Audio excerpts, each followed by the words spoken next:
Vale. Bueno, pues empezamos si os parece.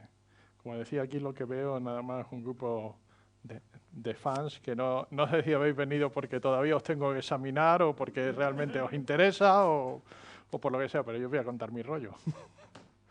Bueno, la verdad es que cuando otros años siempre se me pasaba esto de las jornadas del GUL y este año me pilló a tiempo y me puse a proponer cosas.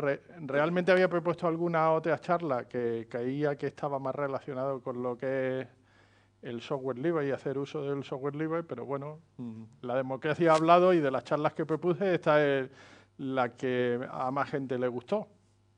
Entonces, vosotros lo habéis buscado. Vamos a ver por dónde empezamos. Vamos a empezar diciendo primero una cosa. Esta es una charla de programación. Digo esto porque parece que desde hace unos años se ha puesto como muy de moda, porque estábamos preocupados por otras cosas, como que aquí lo importante es la gestión, no, yo es que voy a ser jefe de algo, que decía un amigo mío. Y ¿sabéis lo que pasa? Que todo eso no tiene ningún sentido. Tienes una...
Hola, ahora sí. Sí.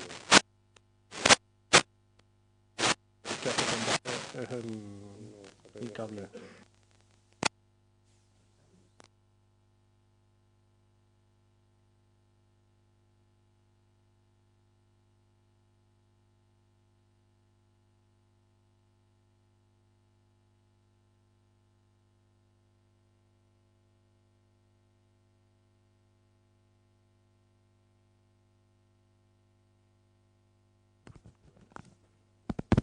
Hola.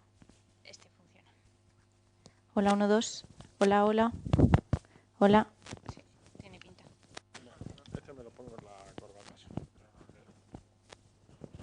A ver, no.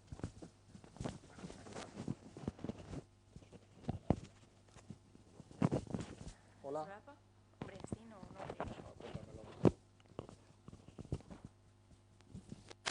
Yo creo que mejor aquí, ¿eh? Ahí. A ver. Hola. Es que este hay que subirlo un poco.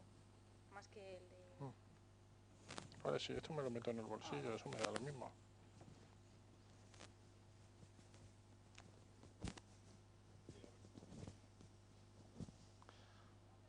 Sí, parece que ahora sí.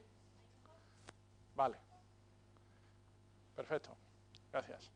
Bueno, como decía, parece que se ha puesto de moda que es que uno tiene que ser jefe de algo, da lo mismo de que... Y estamos empeñándonos mucho en tener muchos skills de gestión, de management, que está bien, pero al final si no tienes tecnología detrás, pues es todo como muy vacío, claro. Que para hacer aplicaciones que sean 3 listados y 4 formularios, Bueno, para eso no creo que hayáis venido aquí, es una cosa que suelo repetir bastante, pues sería muy triste pasarse 4 años en la universidad para luego tirarse toda la vida haciendo listados y formularios, que era los que la gente de la generación de los 60 ya hacía con COBOL y siempre se vio como una... Bien, dicho lo cual, pues estuve pensando... de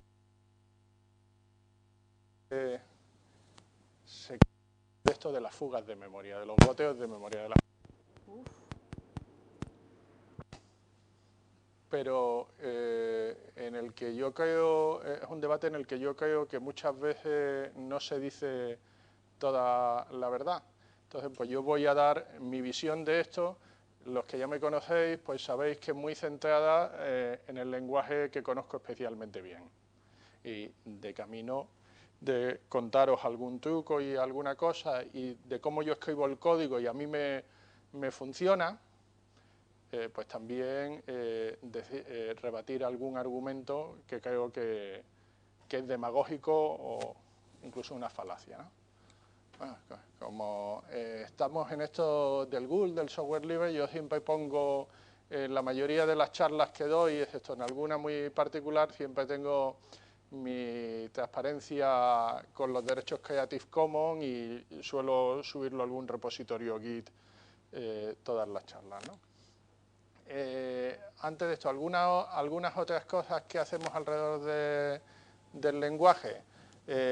Bueno, pues tenemos la jornada de C++, que la tuvimos hace algunos días por tercer año aquí en la universidad. Tenemos también un grupo de Meetup en Madrid que nos reunimos algunas veces al año, menos de las que nos gustaría, y hay distintas personas que suelen dar charlas y tenemos también una cuenta de Twitter en el que tuiteamos pues algunas cosas relacionadas con el lenguaje. También... ¿La jornada te refieres a la del 18 de noviembre? Sí. Que es el... apuntarme, pero ya no pude. Pero no pudiste porque no quisiste, quiero decir, plazas había. Ya, pero intenté apuntarme el mismo día.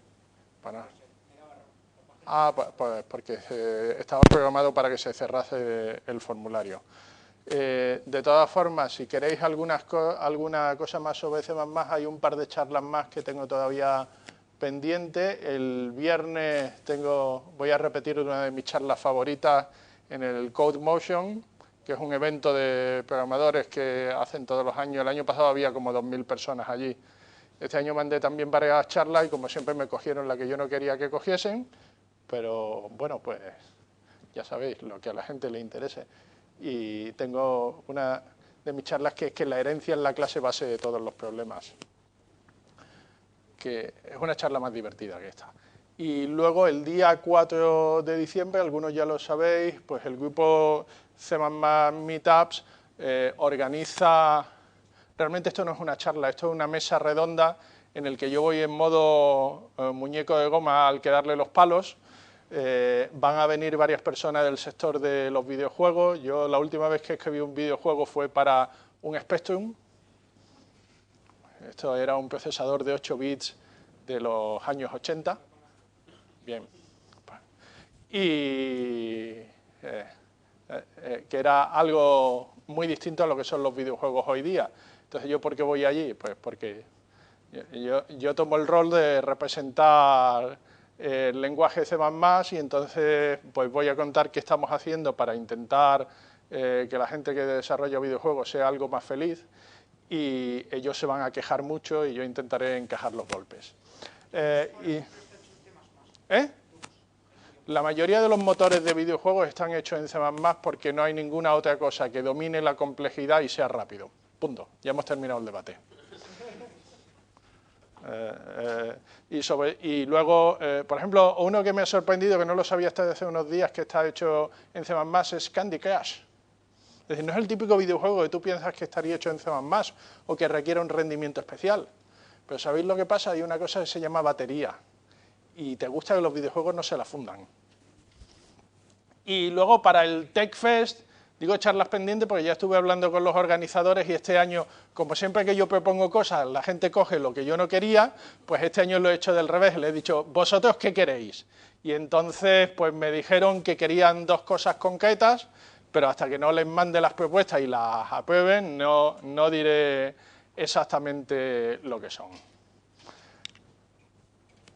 Bien, entonces, bueno, básicamente la idea, vamos a hablar ya del rollo técnico. Básicamente, ¿cuál es la idea del goteo de memoria? Es una cosa que ocurre en algunos lenguajes, en más de los que caeríais, y básicamente tú adquieres un recurso, el recurso más típico es la memoria, tú pides memoria con un new en Java, o con un malloc en C, o con un new en C,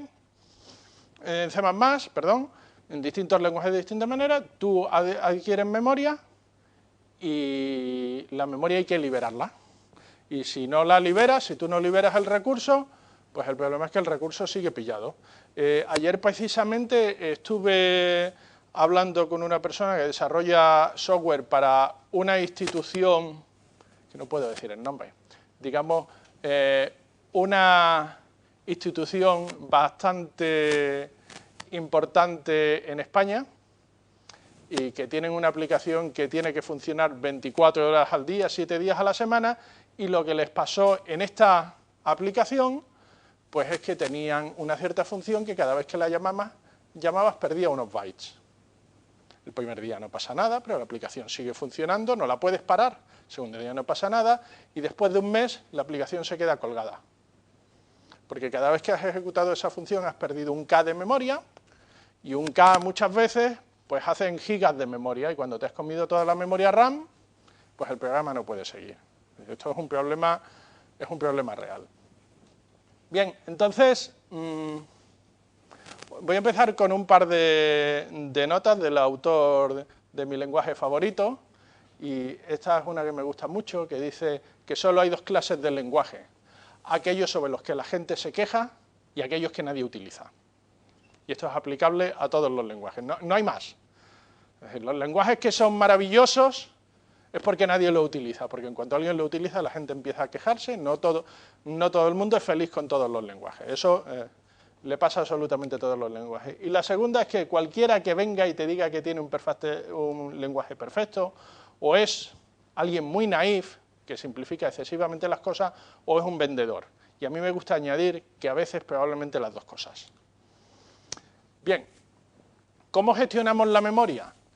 Pues la memoria la puedes gestionar de dos maneras, a mano o a máquina. Es decir, o la gestionas manualmente, esto ya lo habéis sufrido, por ejemplo, cuando habéis hecho el curso de sistemas operativos y habéis tenido que hacer un malloc, y te acuerdas de que por cada malloc tienes que hacer un free, y si no haces un free tienes un problema.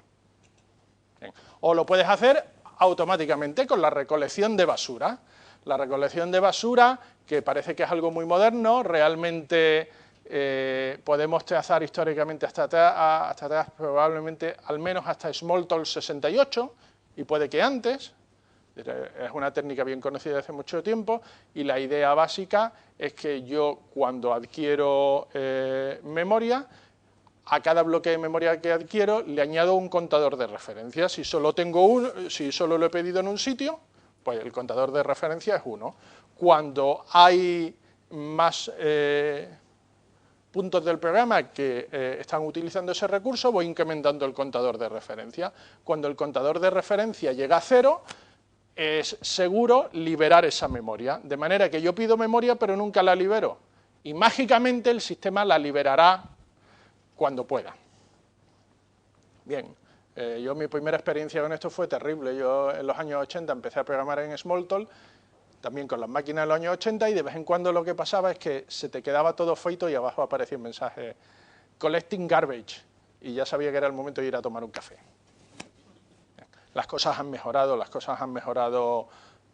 bastante, ¿no? Entonces, ¿cuál es la promesa de la recolección de basura? Acabar con los problemas de los goteos de memoria. Programador, no te preocupes, que no tienes que liberar la memoria, que la memoria se va a liberar sola y tú vas a ser muy feliz.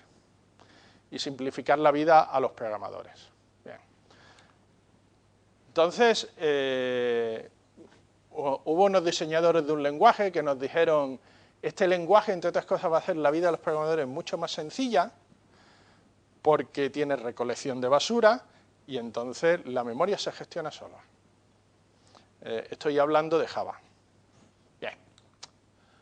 Entonces yo he cogido, lo actualicé ayer, me fui a Google y empecé buscando la cadena C++ Memory Language, C++ Language Memory Leak. Y miré a ver cuántas entradas aparecían en Google. Esto no es nada científico, no puede haber aquí errores, pero es una forma de sacar el dedo. ¿Cuántas páginas están hablando de Memory Leaks acerca de C++? 530.000 páginas, es lo que me encontró Google en una búsqueda. Y digo, bueno, ¿esto es mucho o poco? Pues depende de lo que pase con otros lenguajes que se supone que no deberían tener este problema. Entonces digo, bueno, JavaScript, que está tan de moda ahora para un montón de cosas. Yo no sé mucho de JavaScript, pero me suena que no tiene punteros. Digo, pues, no sé, voy a mirar a ver qué dice la gente de JavaScript Language Memory Leak. Y encontré 772.000 entradas. Digo, bueno, vamos a por el enemigo. Y busqué Java Language Memory Leak. Si yo me caigo las cosas que en los 90, cuando apareció Java, Gosling decía, ahí me tenía que salir un 0. Porque Java no tiene, los programas de Java no tienen goteos de memoria. 943.000. Ostras, pero si la recolección de basura iba a resolver todos mis problemas. ¿O no? Hay un montón de herramientas para ayudarte a encontrar goteos de memoria en Java. Pero si eso no es un problema, ¿por qué hay herramientas? De todas formas, también os he de decir que el campeón aquí es el lenguaje C. Lo cual me lleva a una intuición, y es que una parte de estos 530.000 realmente son culpa de estar utilizando C++ como si fuese C. Pero esto es una intuición mía, ¿eh? Es decir, el número que le ha tocado a C++ son 530.000 y con él se queda. Por cierto, es el menor de todos los números que he encontrado en estos lenguajes. Bien, es cierto que podía haber buscado en algunos más lenguajes, pero teniendo en cuenta que la charla era a las 4 y que no tenía terminadas las transparencias, en algún momento tuve que cortar. ¿Y César, que me dijeron que es el lenguaje más potente, que Almohadilla? Sí, sé lo que es C#. C# debe estar en un entorno parecido a este, del 500.000. Un poquito arriba, un poquito abajo, es un lenguaje basado en máquina virtual con recolección de basura. Pero incluso eso no le libra de un problema muy grave. Mirad, hace como 4 o 5 años, pues una aplicación que habíamos desarrollado en nuestro grupo, la teníamos en Java y en algún momento daba algunos problemas y la decisión era, ¿la paso a C# o la paso a C++? Se decidió pasarla a C#. Bien, la cosa iba mejor, pero claro, algunos de vosotros sabéis que nosotros también nos dedicamos a esto del paralelismo, entonces dijimos, bueno, pues para que vaya esta parte más rápido la vamos a paralelizar.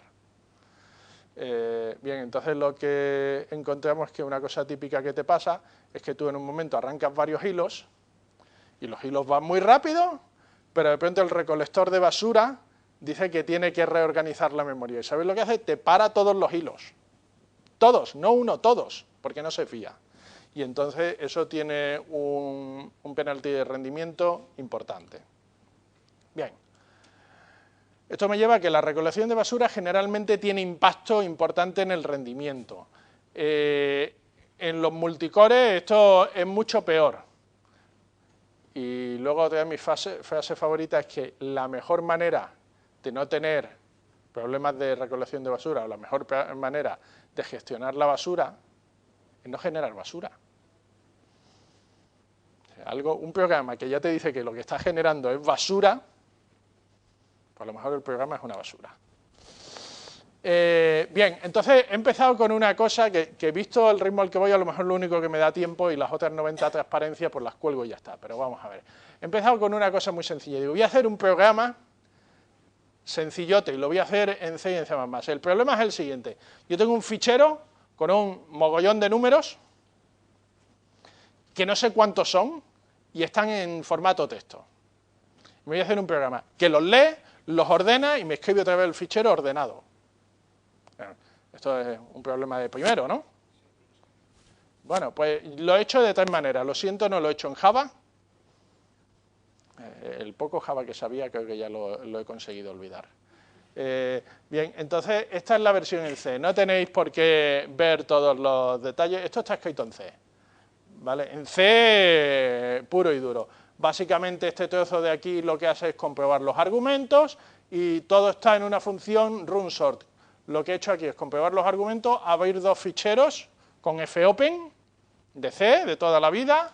Tengo los dos file pointer finput y foutput y se lo paso a una función que se llama runsort, que es donde está la chicha, ¿vale? ¿La función runsort la has declarado tú o ya vienes de No, lo he hecho yo todo. Ahora la vemos, ¿vale?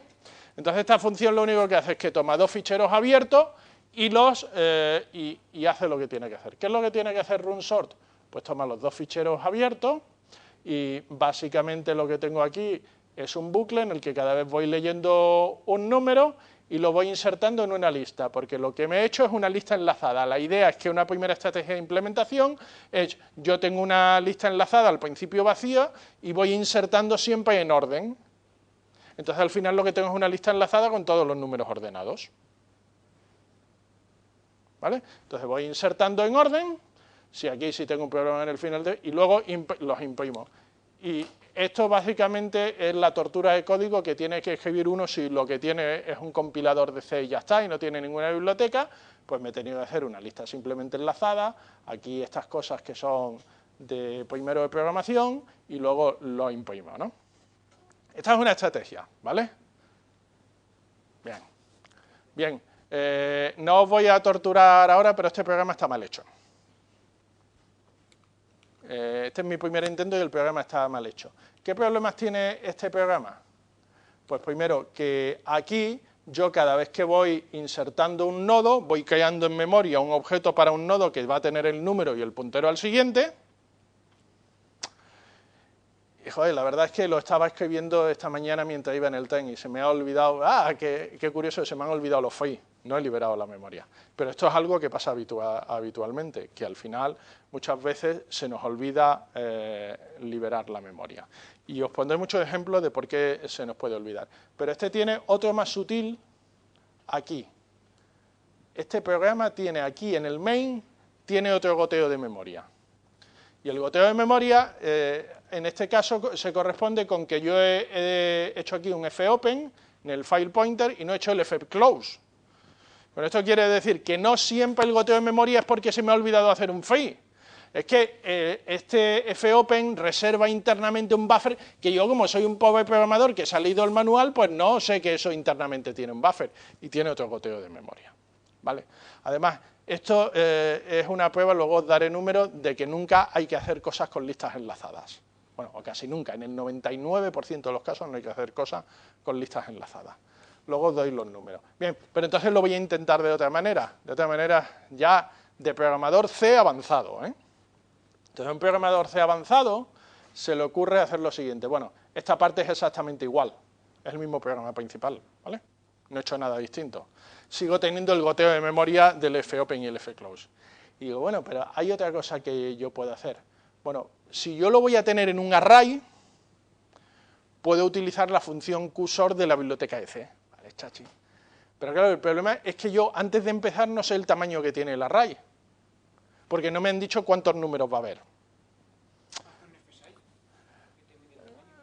Bueno, lo podéis hacer. Ahora tú imagínate que los números te vienen por un socket y que hasta que no te ha llegado el mensaje de final de fichero, porque te está viniendo por email, no lo sabes. Quiero decir, esto es un caso de juguete, ¿vale?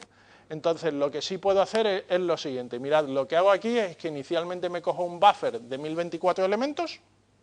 Digo, pues si con 1024 tengo, pues chachi. Y si en algún momento 1024 no son suficientes, que eso lo voy controlando pues con un contador por aquí, pues digo, para el tamaño le sumo otros 1024 y hago realloc, que realloc es una función de C que lo que te permite es ese buffer que tú tenías hacerlo más grande. Y si no le cabe, buscarlo en otro sitio de la memoria. Realloc ya viene definida en la biblioteca estándar de C. stdlib.h. ¿Vale? Entonces, pues hago un realloc. Vale, y voy rehaciéndolo y voy metiéndolo todo en el vector. Bien. Y por lo demás lo mismo. Y luego al final lo que puedo hacer es un qsort. ¿Vale? A qsort le paso el array, es una función de biblioteca que es el quicksort. ¿Vale? Le paso el array, el número de elementos, el tamaño de una celda del array y un puntero a una función que es la función del criterio de comparación. Que además, por extrañas razones de qsort, está puesto al revés. Para ordenar en orden ascendente tienes que ordenar con el criterio mayor que a mí me parece raro. Pero bueno, así lo hicieron los de C. Y luego lo que hago es que hago un bucle aquí para imprimirlo todo. ¿Vale? ¿Sabéis lo que pasa? Que la he vuelto a liar. La he vuelto a liar porque tengo el malloc, el realloc y se me ha olvidado hacer el file. Bien, pues entonces lo voy a hacer ahora al estilo de C++. Y esto no es para contaros todos los detalles, para daros una visión muy general. Al estilo de C++, yo en vez de utilizar fopen, utilizo una cosa que se llaman fstreams, y tengo un ifstream, es un objeto que es un fichero, para leerlo, un fichero de entrada, y le doy el nombre del fichero. Y un fstream es un fichero para escribir en él, y le doy el nombre del fichero. Ya está. Bueno, y luego llamo a la función runsort y le paso esos dos ficheros, y ya está. Ahora ya no tengo un goteo debido al fichero, porque cuando la variable de tipo ifstream o fstream salen de ámbito, automáticamente se cierra el fichero y se libera el recurso. No, porque la recolección de basura es es una pregunta muy pertinente. La recolección de basura es no determinista. Eso quiere decir que en algún momento en el futuro se liberará. Aquí te puedo decir exactamente dónde se va a cerrar el fichero y se va a liberar. Justo cuando llegues a esta llave. ¿Vale? Entonces, y esta es una diferencia muy importante. Bien, y todo lo demás que me ocupaba de transparencia en los casos anteriores es ahora esto. Lo que hago, bueno, me falta el nombre de la función por delante y por detrás, el problema de copy-paste de las 4 menos cuarto, pero básicamente lo que hago es que copio lo que hay en estos dos parámetros, dice todo el fichero de entrada, copio todo el fichero de entrada, cogiendo cada vez un long en el vector este. ¿Y qué es este vector? Es una clase de la biblioteca que es un vector que cuando las cosas no caben, crece. Y tiene por dentro memoria dinámica. Luego ordeno el vector y luego copio todo el vector en el fichero de salida. Ya está, ya he terminado. La gracia de esto es que cuando llegas aquí al final de esta función, el vector se libera también automáticamente. Y de esto es de lo que va el resto de las charlas hasta donde me dé tiempo. Bien, otra cosa que me parece interesante es mirar, bueno, ¿y cuántas líneas de código yo como programador necesito escribir? Para un programa que es una chorrada, que es una práctica de media hora. La versión con las listas enlazadas, 82 líneas de código, el sort en C con el qsort, 60 líneas de código, y mi versión en C++, 42 líneas de código. Esto no quiere decir nada. Es que no pongo comentarios. Los comentarios son para los débiles. No, quiero decir, yo solo pongo comentarios cuando el código no se entiende. Porque si el código se entiende, esto me recuerda hace años en una empresa en la que compraron una herramienta que la gente seguía la guía de codificación. Y la guía de codificación decía, cada if tiene que tener un comentario explicando la condición. Entonces, al principio, pues la cosa tenía sentido, pero ahora tú ya tenías los típicos if error. ¿Y qué pongo en if error? Si hay error, pero si eso es lo mismo, entonces la gente en esa empresa, que tampoco puedo nombrar, empezó a poner, esto es para el idiota, por no decir otra palabra, porque esto se está grabando, para el idiota de la herramienta. Es decir, los comentarios tienen que tener sentido y si no, no valen para nada. Y lo mejor es intentar hacer código que necesite pocos comentarios. Aún así hay que documentar, pero esta es otra historia. Pero en este caso todos son sin comentarios, ¿vale? Y utilizando el mismo estilo de codificación en cuanto a líneas, en cuanto a saltos de líneas, sitios de poner las llaves y tal. Bien, entonces digo, bueno, pues voy a probarlo con un fichero que tiene 1000 números, y con un fichero que tiene 1000 números estos son los tiempos. Ostras, parece que la lista enlazada mola, ¿no? Todos estos tiempos están en milisegundos. Es decir, la lista enlazada tardó esto, y C++ es una basura. Digo, vamos a probar con 10.000 elementos. 10.000 elementos me demuestran que lo que es una basura de verdad es la lista enlazada. Y esto, pues podríamos hablar de las razones que hay detrás de esto, múltiples invocaciones a malloc, más fallos de caché generalizado y otras cosas, pero entonces esto se convierte en una clase de una asignatura que todos conocemos. Entonces no lo saltamos.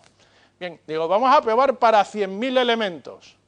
Estos son 30.000 milisegundos, o sea, 30 segundos. Aquí tengo 29 milisegundos y 25 milisegundos. Bueno, estos dos se están peleando, ¿no? Aquí, entre los 10.000 y los 100.000 elementos se están peleando.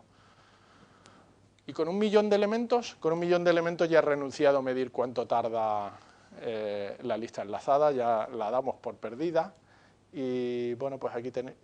Y con 10 millones o 100 millones, pues fijaros.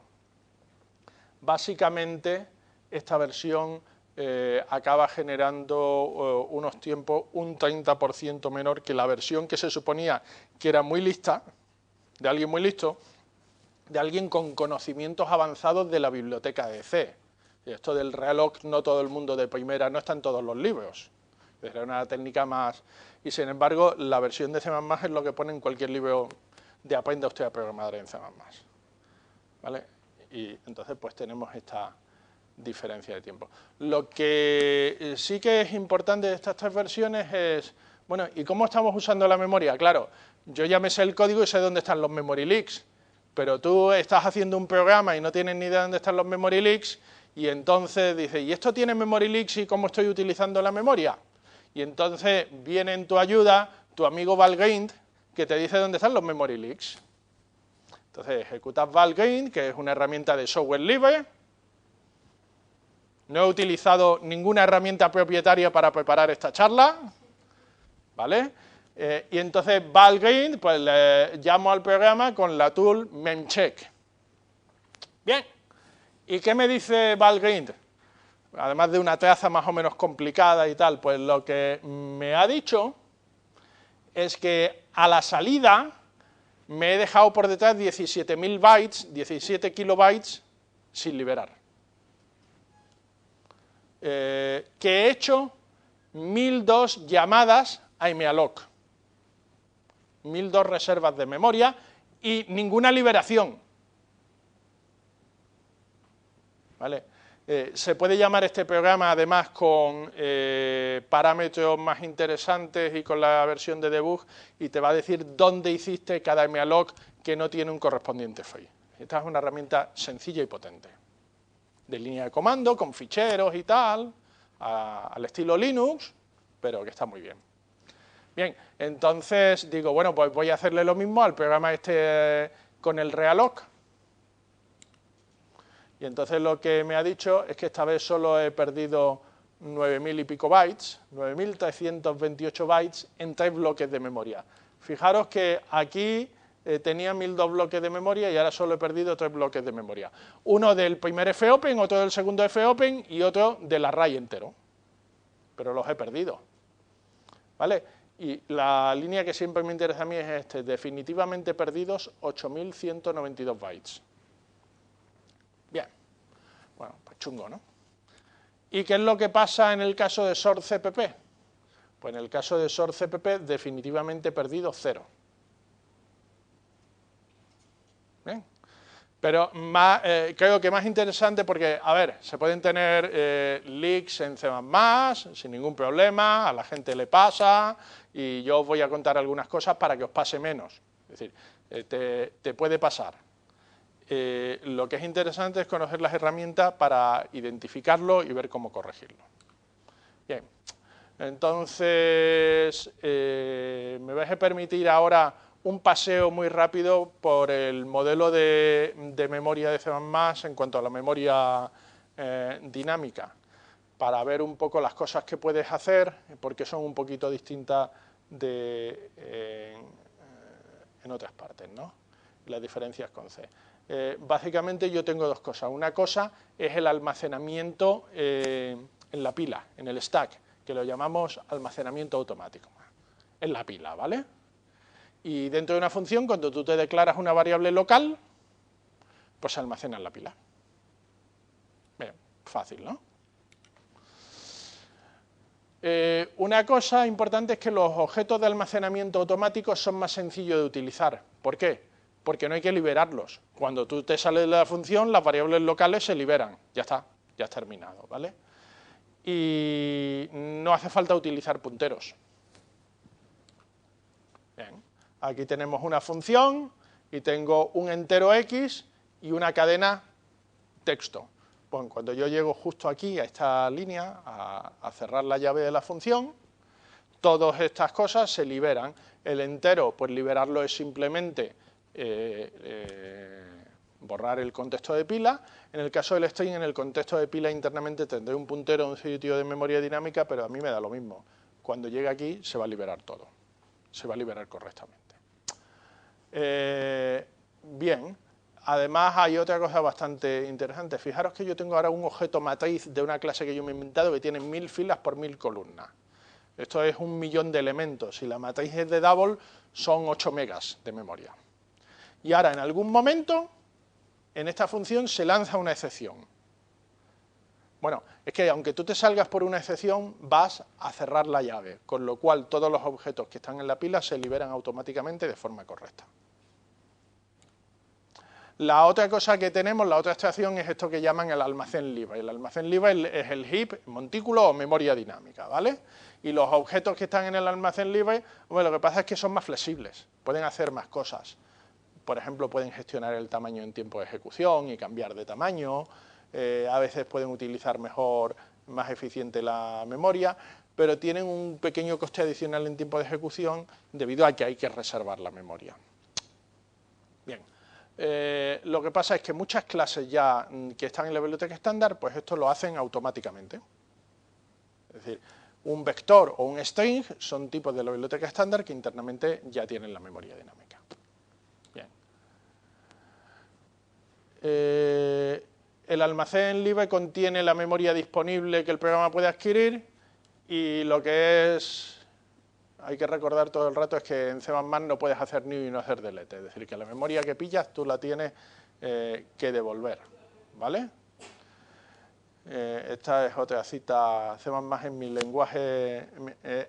lenguaje con recolección de basura favorito, principalmente porque no genera basura. Y este es mi recolector de basura realmente. Cerrar la llave. Esto es lo más potente que hay combinado con un par de ideas de diseño en el lenguaje de C++. Una diferencia que tiene C++ con otros lenguajes es que tiene, igual que tiene el concepto del constructor, por simetría tiene el destructor.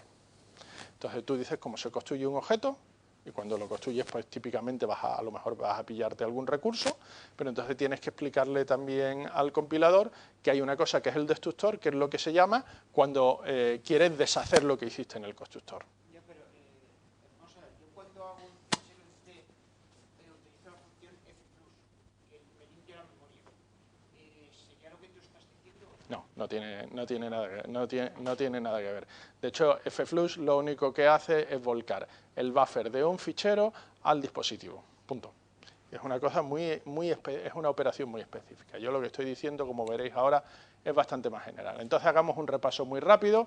Cuando tú quieres memoria, utilizas new, ¿vale? Esto se parece mucho a como lo haces en Java. No es exactamente igual, pero se parece mucho.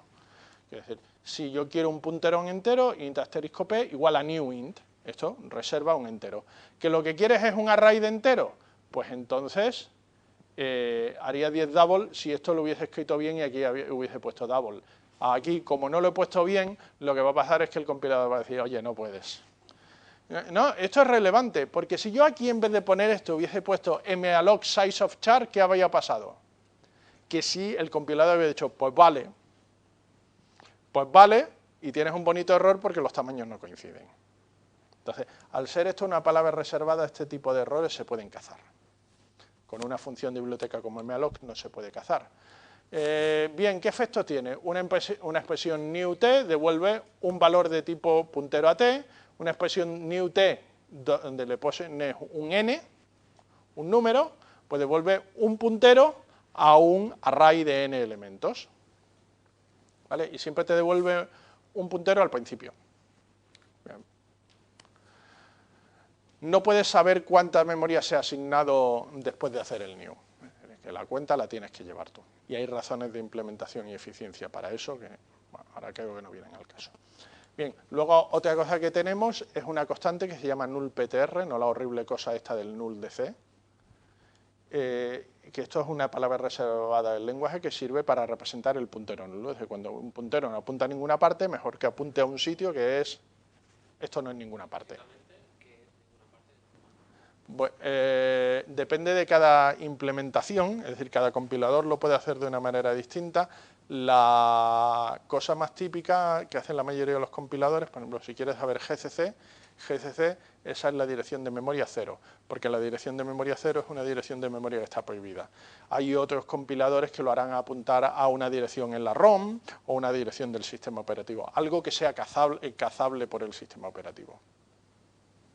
Pero nullptr está declarado en una biblioteca. No, no está declarado. Es parte de la definición del lenguaje. Es como el if o el while, ¿vale? Es una keyword.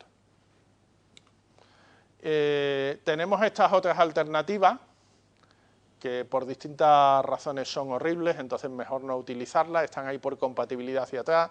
El problema de C++ es que tiene 30 años de historia, este año estamos celebrando el 30 cumpleaños, lo cual me recuerda que yo programé con la primera versión del compilador. Bien, entonces quiere decir que tenemos muchas cosas heredadas que no hemos quitado del lenguaje para no fastidiar al que escribió código hace 25 años. Pero no, son cosas que yo anime a nadie a utilizar. Y de hecho estamos eliminando ya algunas. Un puntero es convertible a bool, lo cual quiere decir que if p significa if p es distinto de null y if not p significa si p es igual a null. Pero bueno, estas son cosas de esas para hacer el lenguaje un poquito más oscuro. No es necesario usarlo. Y el operador delete es el equivalente al free, es lo que me permite liberar memoria, ¿vale? Entonces yo hago aquí un new y hago aquí un delete. Lo único raro en C++ que esto a lo mejor es un poquito distinto de Java en cuanto al delete, bueno, es que Java no tiene delete. No, pero aparte de esto, es que cuando yo libero memoria, por ejemplo, si lo hacéis en C, tú siempre pides con malloc o con calloc y tú liberas con free. Vale, aquí si tú pediste un único objeto, liberas con delete y el nombre del puntero, pero si tú lo que pediste es un array, tienes que liberar con delete corchete. Más adelante os diré que mi código no me encontraréis nunca en código que yo haya escrito en los últimos años ni un new ni un delete, porque no me hacen falta. Y creo que difícilmente podéis encontrar un goto de memoria, pero creo que va a ser difícil. Bien, ¿qué más? Es un error invocar dos veces a delete. Si tú haces un delete sobre un puntero y le haces otra vez otro delete, el programa casca, o el comportamiento es no definido, o algo malo pasará de alguna manera. Dime. No hay preguntas tontas, las tontas son las respuestas. En un free o en un delete de un array, si no se guarda el tamaño, ¿cómo sabe hasta dónde tiene que borrar? ¿O hasta dónde tiene que liberar? Pues la respuesta es que esto depende de cómo el diseñador del compilador lo haya implementado y así damos libertad a que distintos diseñadores lo hagan de distinta manera. Por ejemplo, hay algunos compiladores que una cosa que hacen es que te devuelven la dirección de memoria, los datos están hacia la derecha y el tamaño está guardado en un sitio oculto justo a la izquierda. Hay otros compiladores que lo que pasa es que tienen una lista enlazada de bloques y entonces lo hacen de otra manera. Hay muchas estrategias de implementación. Entonces, cuando el lenguaje no dice algo claramente, es para dejar que el GCC haga una cosa, el Visual Studio haga otra cosa y el de Intel haga otra cosa y todos sean compatibles con todos. ¿He contestado? ¿Ves como no hay ninguna pregunta tonta? Bien. ¿Por qué quiero yo desasignar? Mirad, aquí tenemos un bonito ejemplo de memory leak. Yo tengo aquí int asterisco v igual a new int de 1024 por 1024 y luego se me olvida hacer el delete. Y como se me olvida hacer el delete, la hemos liado. Esto cada vez pierde en torno a 1 mega, dependiendo de la arquitectura, pero sí. O 4, size of int por 1 mega, sí. Entonces, bueno, los problemas con los goteos de memoria, el primer problema es que te quedas sin memoria y entonces difícilmente puedes continuar. Lo que hace la implementación estándar es que si tú haces un new y ya no queda memoria, porque ya la has pillado toda, es peor todavía, new puede lanzar una excepción, en particular la excepción badalog. Entonces, bueno, pues peor todavía. Bien, veamos un ejemplo de todo esto. Digo, está la clase vector esta de la biblioteca estándar, que está muy guay, pero ¿cómo está implementada? Entonces yo lo que he hecho es una muy tonta. Una equivalente, pero muy sencilla, muy sencilla, muy sencilla para ilustrar algunos conceptos. ¿Vale? Un vector simple. Yo quiero hacer algo como un vector double, es decir, yo quiero hacer una clase tal que yo digo vector v de 1024 por 1024 y luego puedo llamar a utiliza v y esto no pierda memoria.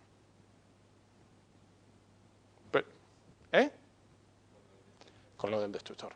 Entonces, ¿cómo lo hacemos? Mirad, básicamente esta es la clase. Yo tengo la clase vector y tengo una función que es el constructor, tengo un tamaño, me devuelve el tamaño, tengo redefinido el operador corchete para que podamos acceder directamente a las posiciones. Esto es una cosa que tienen C++ y Ada también, que es que puedes redefinir el significado de los operadores para tus tipos, y luego internamente que los que guarda un tamaño y un puntero al buffer. Y tengo redefinido también cómo se pinta el vector en un fichero o cómo se lee de un fichero. Bien, entonces fijaros, este es el constructor. Cosas que tiene el constructor. El constructor toma un entero y aquí tenemos una cosa que es típica de C++, que es que tú puedes inicializar los datos miembros. Atributo es una palabra extraña que utilizamos para otra cosa, entonces yo los llamo datos miembros, las variables. El que tenga la mala suerte de haber aprendido Java, pues los atributos, y entonces los puedes inicializar antes de entrar en la función, y esto en algunos casos tiene alguna ventaja, ¿vale? Entonces he utilizado esta sintaxis, y digo, el tamaño lo inicializo con n, y vec lo inicializo con un vector de n doubles. Pido la memoria, entonces el puntero va a apuntar ahí. Y estas llaves de aquí es para que además todos los valores me los inicialice directamente a 0. ¿Vale?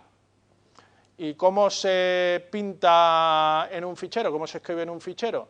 Pues redefino el operador menor para que para cualquier fichero de salida y un vector, lo que se hace es que me recorro todos los elementos y los pinto. Esto es imprimir, ¿vale? En el fichero. ¿Estará todo bien? ¿Estará esta clase bien? Ya anticipáis que no, porque ya hemos hablado varias veces del destructor. Entonces yo ejecuto el programita este de 2 líneas que os puse antes, con mi valgrind, y me dice que me he dejado memoria por el camino. Entonces, como me he dejado memoria por el camino, es el momento de recordar que cuando uno estudiaba en biología todo lo que nace se muere, ¿no? Pues aquí es lo mismo. Todos los objetos que nacen tienen que morir. Lo que pasa es que hay lenguajes que deciden que tienen que morir de una forma determinista, ¿no? Bueno, ya cuando me acuerde te mato. Entonces, un tipo que adquiere recursos y no los libera me provoca un goteo de recursos. Bueno, lo primero que se me ocurre es que le hago una función libera, o clean, o lo que sea. Y cuando la llamo, libero la memoria. Vale, y entonces yo ahora pongo vector v de 100, utiliza v, y tengo que llamar a v.libera. Si se me olvida llamar a v.libera, la he liado. ¿Sí? Bueno, pues entonces lo que podemos hacer es definir ese libera con un nombre especial. El nombre especial no es el más afortunado, pero es el que tiene desde hace 30 años. Es el nombre, como el constructor es el nombre de la clase, el destructor es tilde, nombre de la clase. ¿Vale? Y podríamos discutir por qué es ese nombre, ¿vale? Pero ese es el que hay. Y entonces lo que hago es lo mismo que hacía antes libera. ¿Y ahora qué es lo que pasa? Que cuando una variable sale de ámbito, automáticamente se invoca su destructor, con lo cual ya no me tengo que acordar. ¿Sí? En realidad todos los tipos tienen un destructor generado por defecto, es decir, el compilador... Dime. La pregunta sobre destructores, o sea, cada vez que das una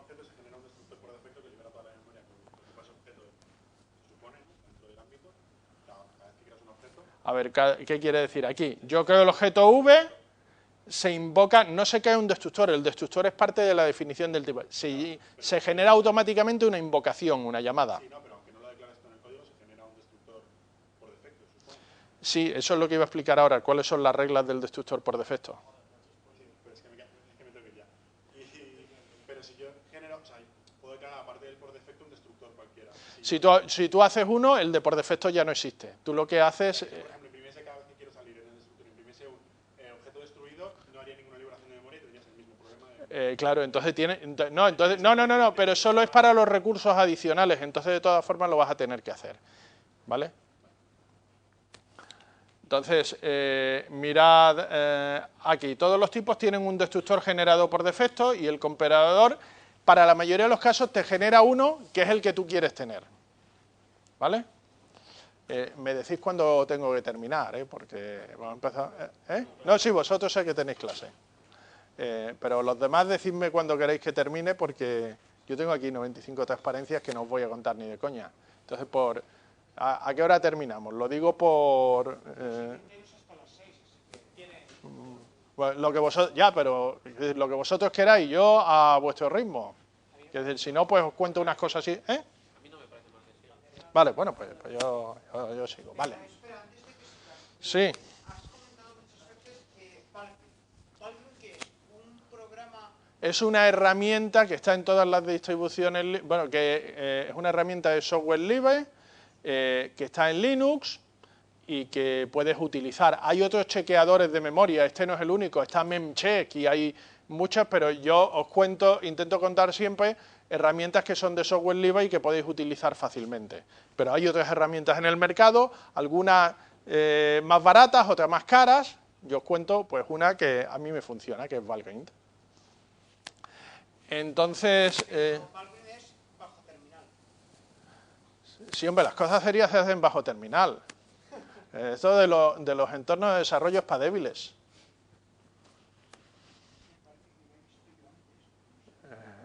En muchos sitios. Y no solo sirve para esto.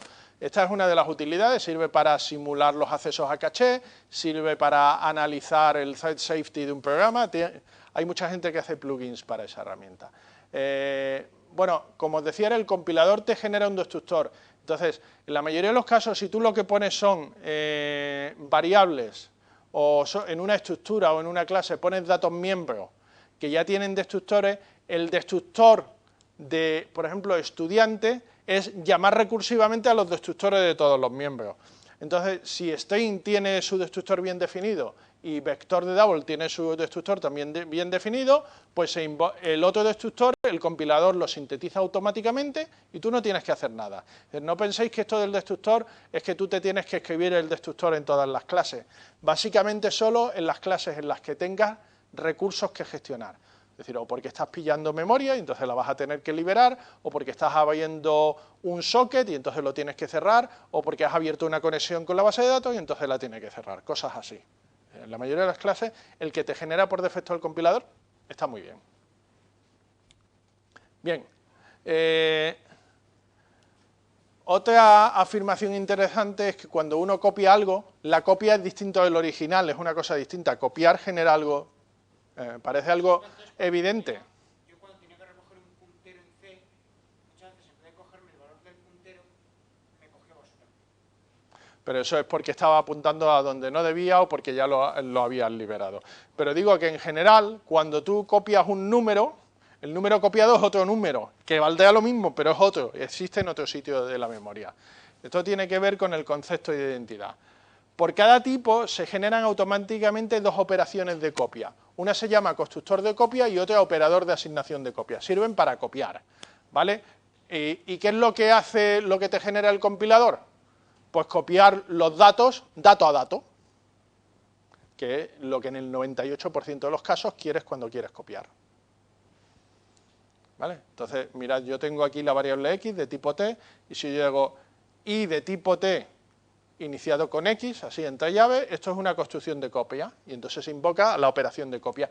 Por cierto, si yo hago tz igual a X, también esto es una construcción de copia. Y tengo otra cosa distinta que es una asignación. Si yo tengo dos variables y digo y igual a X, esto es copiar en Y lo que había en X. Esto parece más o menos normal. Esto no es lo que pasa en Java.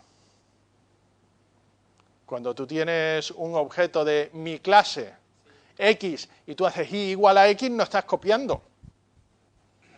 Estás generando un alias o teniendo una referencia al mismo objeto. No, aquí esto es copiar. Y entonces lo que se genera por defecto para la copia es copio los datos uno a uno.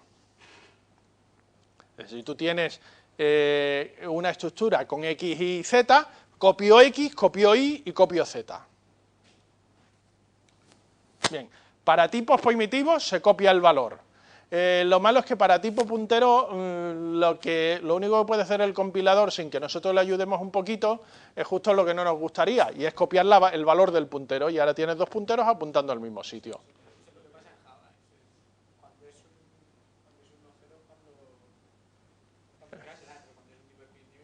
Ya, pero cuando es un objeto aquí es distinto, porque aquí lo que hacemos es que de lo que hay dentro del objeto copio los atributos uno a uno. Y en Java lo que pasa es que tú copias la referencia al objeto. ¿Vale?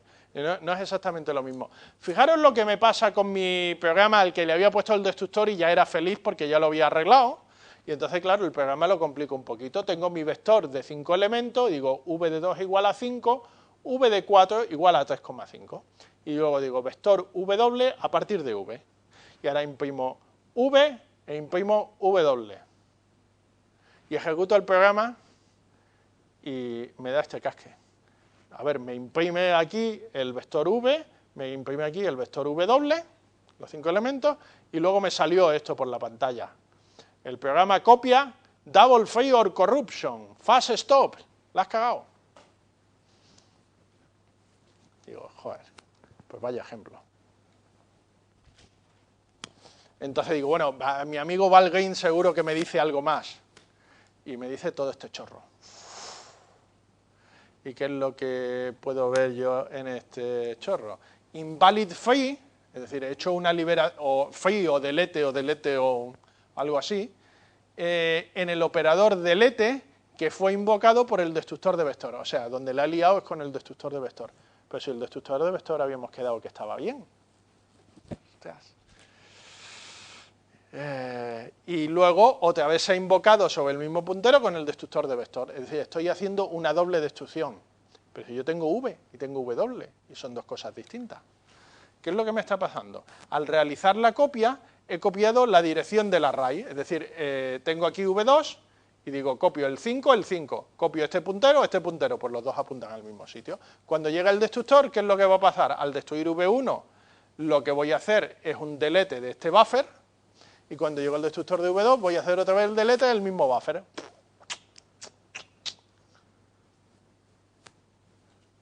Bien. Entonces, ¿cuál es mi problema? Lo que yo realmente querría es que cuando yo copio el objeto, lo que quiero generar es un v2 con otro buffer aquí donde cada elemento es una copia del elemento original. Eso sería una copia. Es decir, cuando a ti te dan un folio con una carta y te dice cópialo, tú sabes que lo tienes que copiar todo, no copiar una parte y coger allí un hilo de lana y enganchar con lo del otro. Si lo copias todo. Bueno, entonces para esto hay una operación que es el constructor de copia. ¿Y qué es un constructor de copia? Es decirle al compilador, mira, cuando tengas que copiar cosas, se copia así. Y aquí tenéis cómo se copia. Digo, cuando yo tengo un vector, lo copio a partir de otro vector. Esto me lo estaba haciendo bien el lenguaje por defecto, copiar el tamaño, y lo que estaba haciendo mal es decir, y además te generas un buffer del mismo tamaño y copias los valores elemento a elemento. Copy es una función que le pasas un principio y un fin, y el principio a partir de donde hay que copiar, y va copiando elemento a elemento. Si os hace más felices, esto se podría haber hecho con un for, que recorre todas las posiciones de un vector y va copiando una a una. Esto es un pelín más óptimo en algunos casos. ¿Vale? Entonces, pues esto es lo que puedes hacer. También puedes definir el operador igual para copias, y se hace así, y bueno, pues tiene esta implementación. No voy a entrar en los detalles para que terminar antes de la próxima charla, y eso ya es ir retrasado. Bien, con eso ya resuelto el problema. Le ponemos estas dos operaciones que os he puesto ahí y el programita que con el valgame me estaba dando el problema, otra vez vuelve a funcionar bien. Bueno. Ahora viene la parte dura. Y es que hay casos en que una cosa es copiar y otra cosa es mover. ¿Qué es mover? Esto está aquí, ahora está aquí, lo he movido. Es distinto de copiar, llamar ahí a una fábrica china para generar una copia y tenerlo en la otra mano. Y entonces tengo dos. Cuando copio tengo dos cosas. Cuando muevo tenía una y sigo teniendo una. Bien. Fijaros este experimento tan sencillo. Me voy a hacer una función intercambia. Y digo, voy a hacer una función intercambia que toma dos enteros, un swap. Y después de ejecutar la función, lo que hay en X está en Y y lo que hay en Y está en X. Los parámetros los paso por referencia, que es la manera de poder modificarlos.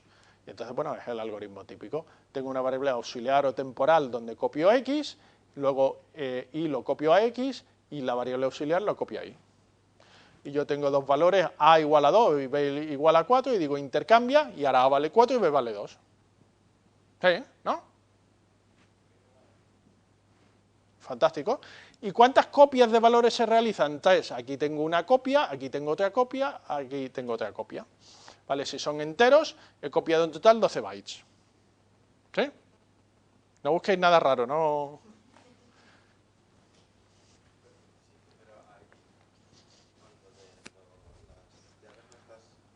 Las llaves es una manera de invocar al constructor. Digo, construye aux a partir de X.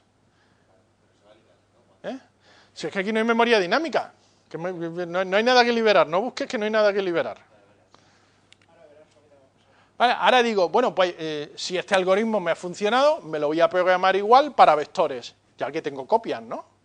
Es decir, aquí fijaros que lo único que estoy haciendo es copiar valores. Copio, bueno, pues digo, pues aquí hago lo mismo, intercambiar dos vectores, digo vector aux v, v igual a w, w igual a aux, y lo paso con dos vectores, además de distinto tamaño, pero podrían ser el mismo tamaño, esto no es realmente importante. Y entonces ahora me pongo a contar cuánto me cuesta esta operación de intercambiar dos vectores grandes. Digo, tengo 3 news, 3 deletes y 3 copias de 1000 elementos.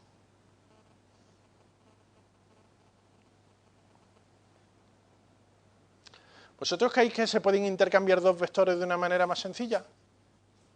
¿O más rápida? Eso es lo que está haciendo elemento por elemento, porque te genero otro buffer y te copio todos los elementos uno por. Pero yo podría intercambiar los punteros y ya está.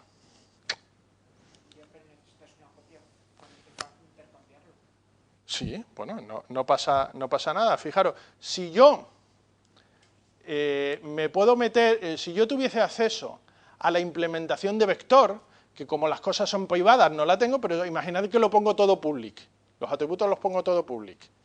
¿Qué es lo que ocurre? Que yo me hago algo como esto, el algoritmo de intercambiar los tamaños y el algoritmo de intercambiar los punteros, y ahora esta función es súper eficiente porque no necesito ningún new, no necesito ningún delete y tengo exactamente 6 accesos a memoria. Y eso es muy rápido. Claro, pero para esto necesito acceder a los detalles de implementación y hemos dicho que es mejor hacer las cosas privadas, proteger la información, todo esto del principio de la ocultación de la información y todas estas cosas. Bueno, pues entonces, en un alarde de oscurantismo, el comité de C++ inventó una cosa que se llama la operación de movimiento y tenemos, igual que tengo un constructor para copiar, tengo un constructor para mover. Igual que tengo una asignación para copiar, tengo una asignación para mover. Y entonces, fijaros, aquí tengo, cuando una función devuelve una copia de un objeto, y esto es una variable temporal, realmente esto hacia afuera no se copia. Lo que hace es que se mueve el valor, porque total, este ya se iba a morir, ¿qué mal me da si se lo mango todo? Y tenemos una función move para forzar el movimiento en caso en que el compilador no es capaz de generarlo manualmente. Bien. Entonces, ¿cuáles son las operaciones de movimiento? Tengo un constructor de movimiento que como el ampersand simple ya estaba pillado, pues en otro alarde de originalidad, pues 2 ampersand seguidos. A mí me explicaron que 2 ampersands seguidos era cuando te referías a álgebra de Boole. Sí, en el caso de que pero en otro contexto distinto. Cuando es en una definición de parámetro, ese contexto no aplica. Cuando lo que hay a la izquierda del doble ampersand es un tipo y no un valor, no aplica la álgebra de Boole y entonces se utiliza para esto, ¿vale? Entonces esto se llama una referencia R-valor, que eso da para 2 charlas, pero no me voy a meter en eso. Y también, si tú quieres que el compilador no te lo genere, una cosa que puedes decir es, me lo declaro y digo igual a delete, y entonces el compilador sabe que no tiene que generar uno automáticamente. Porque, ¿sabéis? Esto tiene pequeñas dificultades, pero casi siempre el generador te puede generar uno por ti, entonces casi nunca lo tienes que hacer. Y también podemos obligar a que me lo genere. ¿Y dónde se invoca? En contextos como este, cuando yo digo v igual a f y f tiene como tipo de retorno un objeto. ¿Y default es como Por defecto. Por default es que te genere algo por defecto. ¿Dónde está declarada? ¿Es una declaración como es el if, el else en C o...? No, default es una palabra reservada del lenguaje y entonces lo que va a hacer el compilador es saber que tiene que generarlo por ti, tiene que inventarse el código.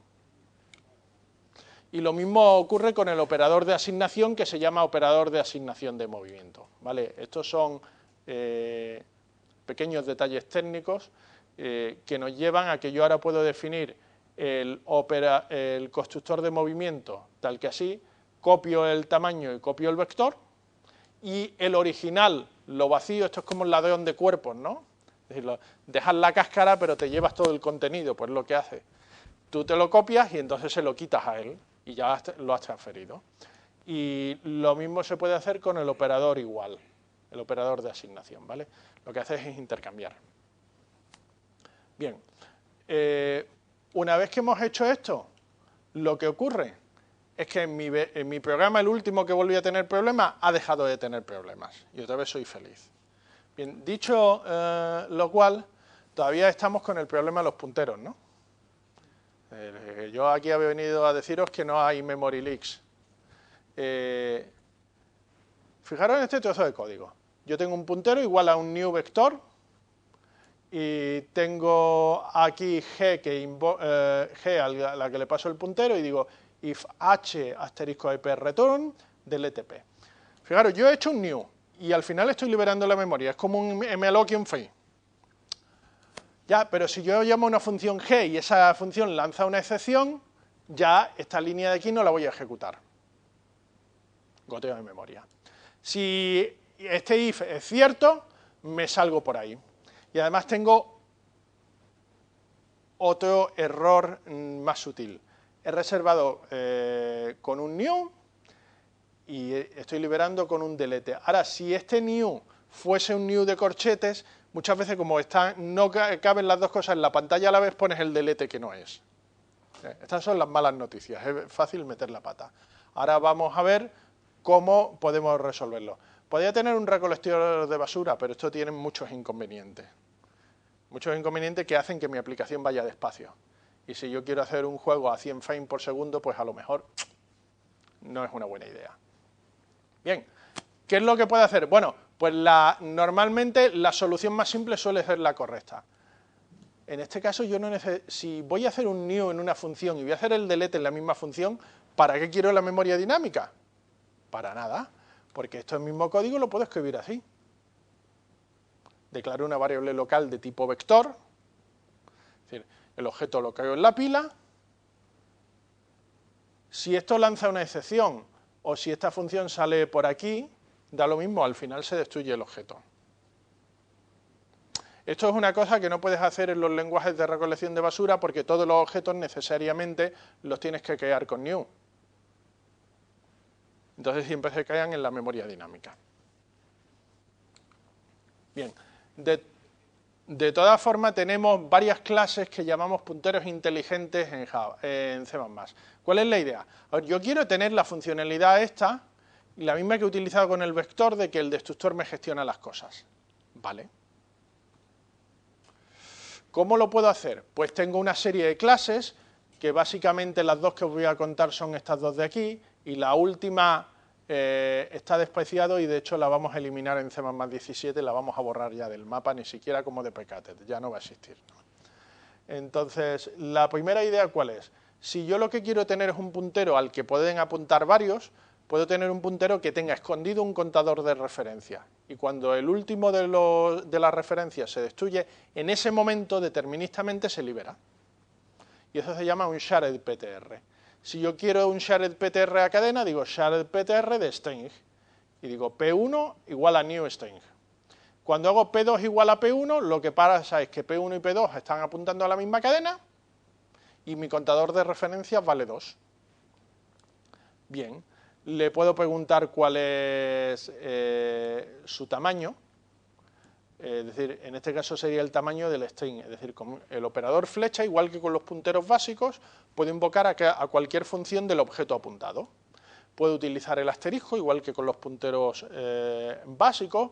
Puedo preguntar si el puntero es distinto de nulo. Ahora, aquí hago P1 igual a null PTR. Luego, a partir de ahora, P1 apunta a null. Pero como P2 sigue apuntando a hola, pues hola sigue existiendo, pero su contador de referencia ahora vuelve a valer 1. Y cuando me salgo de aquí, pues se invoca el destructor y el destructor del objeto dice, ¿tu contador de referencia es 1? Sí, entonces te destruyo de verdad. ¿Vale? Esto es una manera bastante útil de gestionar los punteros. Para eso tenemos la clase, como digo, SharedPTR, que la podéis hacer de cualquier tipo, y son punteros con esta funcionalidad. Se puede iniciar a partir de un puntero primitivo y son compatibles con UniquePTR, que es la que os voy a contar después. Se puede acceder al puntero que hay dentro, porque claro, hay veces que dice, vale, yo utilizo tus smart pointers, pero es que yo ya tengo una función de una biblioteca que lo que utilizaba es un puntero de los antiguos de estos horribles de C con el asterisco.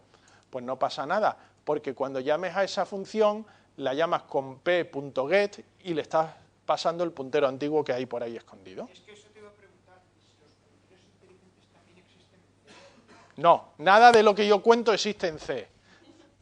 C es un lenguaje primitivo de bajo nivel que no vale para programas de más de 10 o 20.000 líneas de código. Desde luego no vale para programas de 10 millones de líneas de código. Se puede preguntar si tú eres la única referencia que queda y alguna cosita más. Mirad este caso, que este caso es especialmente útil. Imaginad que yo ya tengo una función que se llama abrir conexión, que me devuelve un puntero a algo que es una conexión. Y tengo otra función, cerrar conexión, que toma un puntero a la conexión. Bueno, y yo quiero aprovecharme de los punteros inteligentes para una cosa que no son punteros. Digo, creo un shared PTR y le paso el resultado de abrir conexión. Y digo, y cuando tengas que destruir esto, llamas a cerrar conexión. Pues cuando llegues aquí, se cierra la conexión automáticamente. Bien, claro, para completar esto tenemos una función que se llama makeShared. Entonces, si tú haces makeShared de un tipo, lo que haces es un new de ese tipo pasándole el resto de parámetros. ¿Vale? Y esto tiene una ventaja, y es que asigna el objeto y los metadatos internos por ahí escondidos, el contador de referencia y alguna cosa más, en una única operación. El código es más limpio, pero además tiene un plus de eficiencia. Pero ¿sabéis lo que pasa? Que muchas veces yo no necesito el contador de referencias. Tengo muchos casos en los que en mi problema es, yo tengo un puntero y me quiero acordar de liberarlo, pero no voy a tener desde varios sitios apuntando a la misma cosa. Entonces tengo un puntero único. Y un puntero único es como el shared PTR, pero más fácil todavía. Un puntero único es algo que tú le pasas un new, el resultado de un new, y cuando se destruye, no hay contador de referencia. ¿Vale? Posee un objeto apuntado y lo destruye en su destructor. ¿Dónde puedes utilizar UniquePTR? Pues cuando tienes memoria dinámica y quieres seguridad ante excepciones, que aunque se levante una excepción por el medio, pues tú quieres poder liberar. También cuando quieres devolver algo que has pillado con un new, es otro resultado. Entonces, fijaros aquí un ejemplo. Yo digo UniquePTR int p, new int de 50. ¿Vale? Me salga por donde salga, este p se va a liberar. Cuando yo llego aquí, el p se libera. sea por una excepción, por un return, por lo que queráis. Ahora puedo devolver punteros únicos, y cuando devuelvo punteros únicos estoy transfiriendo la propiedad de la memoria a otro sitio. Pues otra cosa que podemos hacer. Puedo definir funciones sobre punteros, y esta es una de mis utilidades favoritas. Consejo práctico: a partir de ahora, teniendo unique_ptr, si tú tienes una clase y tienes un atributo que va a ser un puntero, nunca te declaras un puntero, te declaras un unique_ptr. Porque lo que hace es que ya ni siquiera, ¿os acordáis antes que hice un destructor en vector para liberar la memoria? Si mi cosa hubiese sido de tipo unique_ptr, el destructor que genera el lenguaje automáticamente es el que yo quería. Y escribo menos código, que es una cosa que me gusta a mí.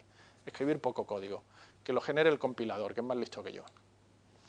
En el caso en que yo lo que quiero tener es un vector de punteros, puedo definir un tipo mivec como un vector de unique_ptrs de registros. Y ahora puedo coger, y aquí dentro de esta función, voy cogiendo y voy añadiendo al vector v punteros de tipo unique_ptr, y al final devuelvo un vector con todos los punteros. Este tipo de cosas se pueden hacer, y el lenguaje me va a soportar todos los detalles oscuros que hay por medio. Dime. ¿Sabes exactamente en qué momento van a hacerse la liberación de la memoria nada los objetos creados con punteros iniciales? Sí, sí, y esto es muy importante, siempre se sabe. Es decir, en este caso, como tú estás devolviendo el vector, no se libera. Ahora, si tú en el código que llama esto tienes x igual al resultado de generar registros, cuando esa x deje de existir, porque sale fuera del alcance, en ese momento se invoca el destructor. No sería como No es una recolección de basura, no. Siempre es determinista, y esto es muy importante, porque claro, si tú lo que estás haciendo es un sistema de control del motor de un avión, claro, esto de que de pronto salga un mensaje recolectando basura, ya veré cuando le mando la primera señal al motor, como que no, ¿verdad? Y nosotros queremos saber cuándo se van a ejecutar las operaciones. Siempre. Entonces es determinista todo el rato. Fijaros otro ejemplo de cosas que puedo hacer aquí. Aquí tengo un unique_ptr, tengo una función getData que me devuelve un puntero, y le puedo decir que se libere con free. Es decir, que incluso si os hubieseis obligado, Dios no lo quiera, a utilizar malloc y free, aún así lo podéis combinar con los unique_ptr. Por defecto utiliza new, pero no necesariamente. Y hay una cosa que desde C++14 en C++11 no está, porque se nos olvidó, y en C++14 sí está, que es el makeUnique. El makeUnique es como el makeShared que os he contado antes, pero el makeShared es para sharedPTR y el makeUnique para unique_ptrs. Y unique_ptr también soporta punteros a arrays con esta notación. Es decir, que puedo tener, en este caso, esta función lo que me devuelve es un puntero único que se libera automáticamente, pero que apunta a un array. Entonces, para terminar, ya sé que esto depende de mucha información, lo que sí me parece interesante es algunos consejos prácticos de cosas que uno puede hacer para evitar tener problemas con los punteros.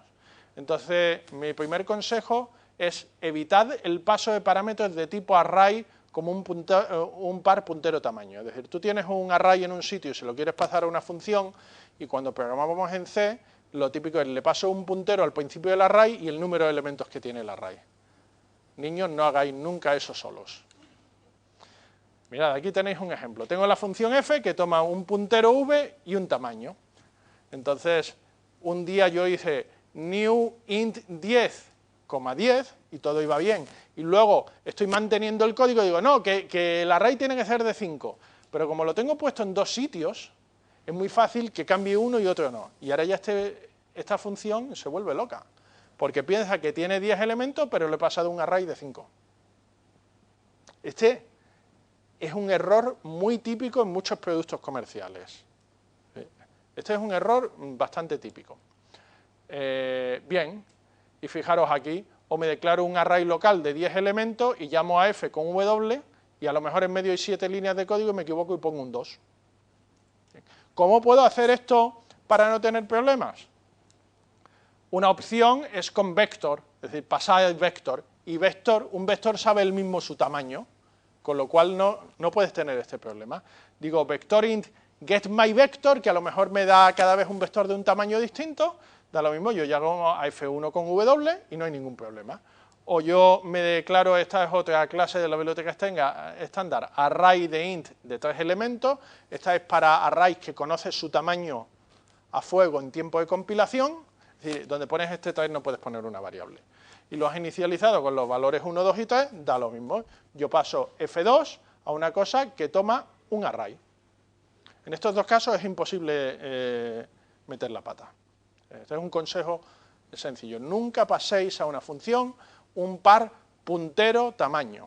Eso es la receta, primero, para tener un error y segundo, para dejar un bonito agujero de seguridad en vuestra aplicación. Y habéis oído hablar de los buffer overruns, ¿verdad? Bien, devolución de valores. No devolváis nunca punteros, no escribáis nunca una función que devuelve un t asterisco, o un char asterisco, o un lo que sea asterisco. Nunca. Si tienes que devolver varios objetos, devuelve un vector. Si tienes que devolver un objeto único, devuelve un smart pointer. Mirad, por ejemplo, aquí tengo una función que devuelve un vector de cadenas. Y yo digo dentro de la función, tengo un vector de cadenas R, te hago un bucle y voy añadiendo cadenas a mi vector de cadenas y al final devuelvo el vector. Esto en C++ 98 era muy lento, hoy día es muy rápido, por cambios que hicimos en el lenguaje. Y digo, vector string v f de 10 o vector string w f de 1000. Bien, sin problemas otra vez. Fijaros, si lo que quiero devolver es un objeto único, lo que puedo hacer es algo como esto, uniqueptr string f de int. Y digo, si n es mayor que 0, me voy a crear una cadena, por fin esta es otra cosa que tenemos que me gusta mucho, es tu string de cualquier tipo numérico te convierte un número a una cadena como debería ser. Y luego digo, devuelvo make unique. Y si no, pues devuelvo el puntero nulo, pero es un puntero nulo metido dentro de un uniqueptr. Entonces todo el rato estoy devolviendo un uniqueptr y aquí digo auto x igual al resultado f. Vale, pues x es un uniqueptr y cuando salga de la función g se libera. Fijaros que este es el tipo de código que escribimos ahora, con lo cual nunca, nunca, nunca, nunca tienes un new en tu código. Si tienes un new en tu código, sospecha. De hecho, hay coding standards que prohíben explícitamente que los programadores hagan new, porque teniendo smart pointers nunca es necesario. Tercera recomendación que parece casi muy evidente, evita que tus funciones goteen recursos. Una función nunca debería adquirir un recurso y no liberarlo. Si tú tienes una función y adquieres un recurso, ya sea memoria, ya sea un socket, ya sea una conexión con una base de datos, lo que queráis, lo que te recomiendo es que encapsules cada recurso en un tipo que lo gestiona, es decir, en un tipo que el constructor adquiere el recurso y el destructor lo libera, ya sé, has hecho una clase más, pero lo que has hecho es simplificar tu aplicación y evitar que vayas a tener problemas de goteo de memoria. Si realmente el recurso necesita sobrevivir a la función, lo que haces es que devuelve este objeto. Mirad un ejemplo de cómo no se hacen las cosas. Aquí tengo la función f que toma el nombre de un fichero y dentro de lo que hago es un fopen y al final hago un fclose. Dije, ¡guau! Esto está bien. Sí, sí. Por ejemplo, tengo aquí, si estado return, se me ha olvidado, justo por el tercer return del código que tiene, 40 líneas, se me ha olvidado que tenía que hacer el fclose. ¿A que sí? O peor, si la función h, que parece aquí muy inocente, va internamente, lanza una excepción, pues también, mismo problema. Vale. Luego también yo lo que hacía es que cuando tenía que crear un fichero, tenía que ponerle if null, créamelo en x parte. ¿Me explico? Más o menos. El problema es que en cuanto tienes una estructura compleja, es muy difícil recordar que tienes que liberar los recursos. Y fijaros en este otro caso muy parecido. Yo ahora lo que quiero es una función G que abra el fichero y me devuelve el fichero abierto. Y lo devuelvo como un puntero. Y ahora digo, ¿y quién va a liberar esto? Porque ahora tiene que ser el usuario de la función G el que tiene que acordarse que tiene que liberarlo. Eso, como digo, en un programa de 10.000 líneas es gestionable, en un programa de 1.000.000 de líneas seguro que vais a tener problemas. Entonces, ¿cómo podemos hacerlo? Fijaros, para el primer caso, lo que yo os recomiendo es utilizamos, en este caso no me he tenido que definir un objeto que encapsula el recurso, porque afortunadamente la biblioteca estándar ya me lo da, si no podéis hacerlo bastante fácilmente, y digo ifstring in name, y me puede salir por aquí, o H puede lanzar excepciones. Da lo mismo, como in es una variable local, cuando llega a esta llave, se invoca su destructor, y su destructor lo que hace es liberar el fichero, cerrarlo y liberarlo, fantástico. En este segundo caso es distinto, porque yo quiero devolver el fichero. Bueno, pues lo que pasa es que yo lo devuelvo el fichero, y lo que va a ocurrir es que luego, en la variable que yo haya recogido el resultado de G, cuando esa variable se destruya, se va a liberar el fichero, luego siempre se libera. Otro caso en el que simplemente por subir un poquito el nivel de abstracción he conseguido resolver el problema. Otra recomendación, no utilice memoria dinámica innecesariamente. A ver, si lo que necesitas es memoria dinámica porque tienes un array que no sabes de qué tamaño es, para eso existe una clase que se llama vector. Bueno, tienes vector, tienes list, si lo quieres en formato de lista enlazada, tienes dequeue, tienes stack, tienes varias. Pues utiliza el que te venga bien. Por cierto, el que te viene bien en el 99% de los casos es vector. Y si no, utiliza punteros inteligentes. Fijaros qué código más horrible. Digo, ventana asterisco p ventana igual a new ventana, con el título, que me lo han pasado aquí como parámetro, haz algo con la ventana y luego delete la ventana. Esto está mal. Está mal porque esto va a gotear tarde o temprano. Porque si do something lanza una excepción, ya tengo un goteo de memoria. Mi recomendación es nunca hagáis esto. De hecho, lo que pasa es que, ¿y para qué necesito aquí hacer un new? ¿No es más sencillo declarar la variable v de tipo ventana y hacer algo con la ventana? ¿Para qué quería yo la memoria dinámica ahí? Ah, pues porque yo venía de Java y me habían dicho que los objetos siempre se pillan con new. Pues la memoria dinámica es mi último recurso. Yo siempre pienso las cosas sin memoria dinámica. Y ya si no tengo más remedio y me obligan, pues entonces es cuando empezaré a utilizar la memoria dinámica. Lo que uno descubre con la experiencia es que esto es en muy pocas ocasiones si tenemos una biblioteca de acompañamiento suficiente. Y con la biblioteca estándar esto significa que si utilizamos bien la biblioteca estándar, en muy pocas ocasiones voy a tener que gestionar directamente la memoria dinámica. Otra recomendación, en C++ no uses malloc y free. Usa new y delete, porque malloc y free no soportan el paradigma de construcción y destrucción de objetos. Y otra cosa, no utilices new y delete explícitamente. Aprovechate de las funciones make shared y make unique, y entonces tienes una regla muy sencilla para ver que tu código no tiene goteos de memoria. Y la regla sencilla es, haces un grep en todos tus ficheros y si no hay ningún new ni ningún delete, vas por el buen camino. Y en caso de dudas, punteros únicos. Siempre, si tienes dudas, unique pointer. Y shared pointer solo por aquellos casos en que realmente necesitas propiedad compartida. Entonces, bueno, pues aquí tenía un resumen que os lo ahorro, como colgaré las transparencias, pues veis 3 o 4 ideas. Y buena suerte, que no tengáis problemas de goteo de memoria. Y luego también tengo aquí una implementación que simplemente por si alguien tiene curiosidad, una implementación más completa de Vector, que lo más interesante es que está hecha con Unique PTR para no tener que programarme por mi cuenta el destructor. Pero eso por si le queréis echar un vistazo al código. Dos preguntas. La primera, antes ha aparecido APIs. API, con apóstrofe S. Sí. ¿Qué era? Una API es una Application Programmer Interface, es es la interfaz a una biblioteca.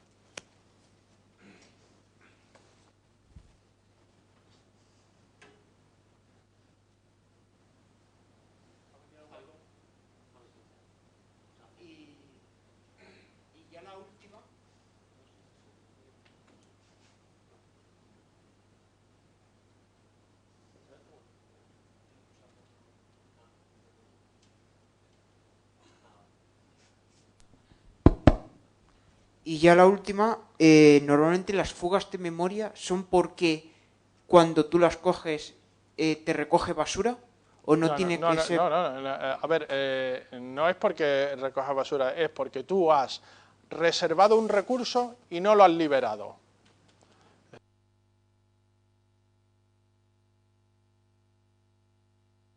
Responsabiliza también de liberarlo, pues no tienen ningún problema. Es como cuando hay varias personas pues utilizando una habitación, si cada uno que coge algo lo deja, cuando se va lo deja otra vez en su sitio, las cosas están como al principio. Si la gente no sigue esas normas básicas, al final todo es un caos. Cuando empezamos la universidad, el primer año nos enseñan Java. Desgraciadamente, ¿qué se le va a hacer? A medida... Pulsa el botón a ver qué pasa. ¿Dónde está el botón? A ver, hablar. En teoría está encendido. Hola. Pulsa el botón porque está encendido. Ahora. Hola.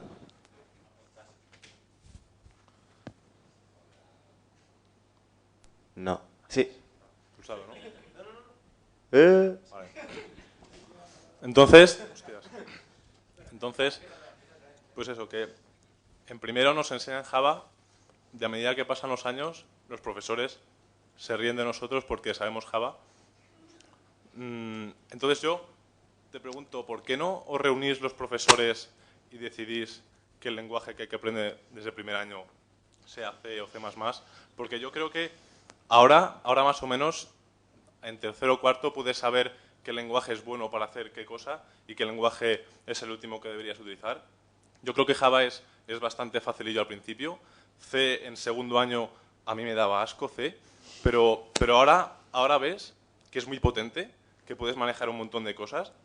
C++ yo lo conocí el año pasado y este año lo estoy refrescando un poco más. Y la verdad es que ni me va ni me viene porque lo he visto poquísimo. Pero por lo que nos cuentas, por ejemplo, en clase, que si el mutex, que no hace falta poner unlock, mutex, cosas que se te pueden olvidar, vas viendo que dices, ostras, pues C++ tiene cosas chulas. Pero yo creo que, o por lo menos en mi caso, el lenguaje en el que más nivel tenemos, guste o no, es Java, pero Sí. por lógica pura, porque es el Porque es el en que más lenguaje, tiempo... es el lenguaje que Entonces, ¿por qué no se utiliza- propone, por qué no se propone cambiar? se utiliza. Yo no sé, yo probablemente, es decir, en esto yo no soy la persona más adecuada. Primero, porque mi punto de vista no es objetivo. Eso lo sabéis todos. Yo tengo algunas contribuciones en C++ 11 y en C++ 14 que están ahí en el estándar, entonces, bueno, pues no soy una persona objetiva para decir las cosas. Segundo, porque yo no soy un profesor de programación, como sabéis, yo soy un profesor de cacharrería, como queramos definir esto del hardware o de la interfaz hardware-software. Fíjate, la opinión que tengo de esto de los lenguajes de programación es que me da lo mismo el problema que yo creo que, y no es un problema que ocurra en esta universidad, es un problema que a donde vaya todo el mundo llora amargamente, pero nadie hace nada. El problema es que hay muchas escuelas que han optado por lo que yo llamo el modelo del lenguaje vehicular. Del lenguaje vehicular. ¿Qué quiere decir esto? Que tú llegas a primero, te enseñan un lenguaje que puede ser Java y a lo mejor en otro sitio lo hacen igual de más escogiendo C++. ¿Vale? Déjame concluir un momento, por favor. Entonces, coges un lenguaje vehicular y a partir de ahora, como tú aprendiste ese lenguaje vehicular, todo el resto de las enseñanzas es cierto que es más cómodo si siguen el mismo lenguaje que ya el alumno sabe. Entonces, esto que en distintas universidades ha pasado con distintos lenguajes, pero mayoritariamente ocurre con Java, es problemático. Es problemático porque tú lo que necesitas es una caja de herramientas. Y si la única herramienta que tú tienes es un martillo, todo te parecen clavos. Si la única herramienta que tú tienes es un destornillador, pues entonces ya no te parecen clavos, sino que todos te parecen tornillos. Entonces, lo que yo creo que hay que tener es un abanico amplio de skills en distintos lenguajes de programación para saber qué cosa se adapta mejor a cada lenguaje. Sobre cuál debería ser el primer lenguaje que un estudiante debería aprender, mi opinión es que no debería ser ninguno de los que hoy han sido citados a lo largo de la charla. Es más, yo sería muy feliz si el primer lenguaje de programación que se aprendiese fuese un lenguaje que no fuese pedido por ninguna empresa y que no fuese un lenguaje comercial. No, eso sería lo adecuado, simplemente porque lo que tú tienes que aprender es a programar. Y si sabes programar bien, te da lo mismo. Tú lo que tienes que aprender es programación, no tienes que aprender, primero tienes que aprender programación, no tienes que aprender Java, no tienes que aprender C, no tienes que aprender C++, tienes que aprender programación. Y luego ya vamos a la tecnología concreta. Entonces, pero como digo, este es mi punto de vista y puede sonar subjetivo. Creo que con lenguajes excesivamente automatizados, un problema adicional que tenemos es que no adquirimos patrones mentales que son importantes en la programación. Y la charla va de esto porque este es un patrón que a mí me preocupa especialmente, el patrón de la gestión de los recursos, porque sirve lo mismo para gestionar memoria que para gestionar cualquier otro recurso, el que sea. Tenemos que comprender que si uno adquiere un recurso, uno tiene que responsabilizarse de ese recurso. Y entonces, lenguajes excesivamente automatizados que para ciertos entornos empresariales pueden ser adecuados. Por ejemplo, es indudable que Java tiene un nicho muy concreto. El nicho concreto de éxito que tiene son las aplicaciones que corren en un servidor de aplicaciones, lo que se llama el J2EE y similares. Pero haced un ejercicio. Cuando volváis a casa, mirad las aplicaciones que tenéis instalado en vuestro PC e identificad cuántas, si es que ese número es entero y mayor o igual a 1, están escritas en Java.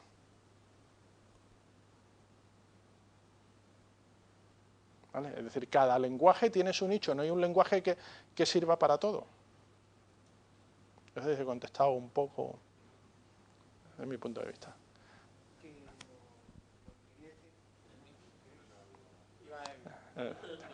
El que tiene el micro es el que habla. A ver. Que yo creo que el problema que tiene C++, como volviendo a lo que decía él, es que es un lenguaje muy difícil si lo quieres usar de manera didáctica. Es un lenguaje que si lo comparas con Java, ya que se sacan muchos defectos de Java, Java es algo bueno que tiene que, para usarlo como primer lenguaje o para centrarte, sí, Python, al igual que, sí, no sé, a mí me gusta más Python también, pero que es lo que le falla a C++ y por eso no lo pueden meter ahí en el primer año, que la gente se asustaría si veo esto en el primer año que me enseñaron a programar. Pero es que esto es una charla avanzada. Esto también hay que ponerlo en contexto. No te voy a decir que yo piense que C++ debería ser lo que utilizásemos en primero, ni creo que hay que entrar en el debate de la guerra de lenguajes a este nivel.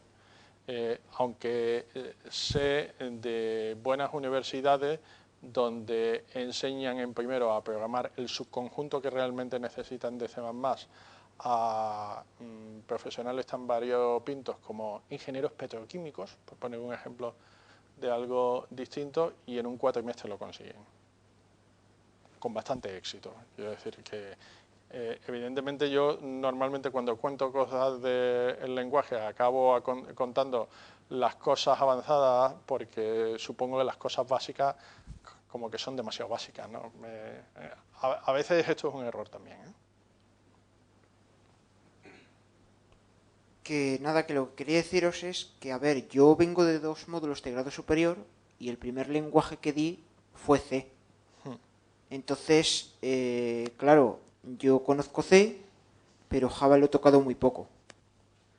Y lo que decías de que primero deberíamos empezar con un lenguaje que no fuese conocido, vamos a ver, yo por parte del INEM a finales de bachillerato di un curso de Visual Access y fue... No, Visual Sí, Visual Access. Fue una Bueno, locura. Eso cae en la categoría de las cosas que yo ni siquiera consideraría, porque estás hablando de un producto que sí es un producto comercial y de poco valor didáctico. Yo me refiero a lenguajes experimentales que están pensados para ilustrar los conceptos, porque lo importante son los conceptos, y si tienes claro los conceptos, aprendes cualquier lenguaje bastante rápidamente. Entonces la idea es un poquito Pero, distinta. ¿te refieres al lenguaje ensamblador? No, o hombre, no, por Dios. Dios nos libre ya. No, me refiero a, es decir, en el ecosistema de lenguajes probablemente hay más de 3.000 lenguajes. Son ampliamente utilizados media docena. Y hay otros muchos lenguajes que tienen valor didáctico, pero no son lenguajes experimentales que están pensados simplemente para simplificar la enseñanza. Además, creo que también es importante, y es otra cosa que no hacemos, que los estudiantes sean expuestos a múltiples paradigmas de programación. ¿Qué quiero decir con esto? Hay un paradigma que parece que es el ganador ahora mismo, que es el paradigma de la orientación a objetos. Bien, la orientación a objetos es buena para unas cosas y malísima para otras. Pero uno tiene que llevar, como yo decía, en la caja de herramientas cosas distintas. Programación orientada a objetos, programación, si queréis, procedimental o tradicional, programación funcional, programación genérica, como mínimo. Conocer algún lenguaje de scripting. Si no sabes un poco de todo, no sabes qué es lo que te viene bien. Y tienes que saberlo todo y también saber cómo puedes combinar las distintas herramientas. Porque si no, al final lo que acabas es para una tarea que te podía llevar 3 días, dedicando un mes. Pero luego ahí también se incluye el tiempo, que yo creo que es otro problema gordo de las carreras, que para tener toda esa variedad de paradigmas haría falta tiempo, que es lo que no se entiende en las carreras de hoy en día. O sea, Bolonia es genial, si sales a Europa todos 4 o 3 años, está en teoría paralelo, pero es que en 4 meses es imposible aprender algo decentemente.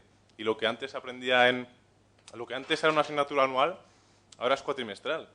Y eso el problema es para nosotros y para vosotros también.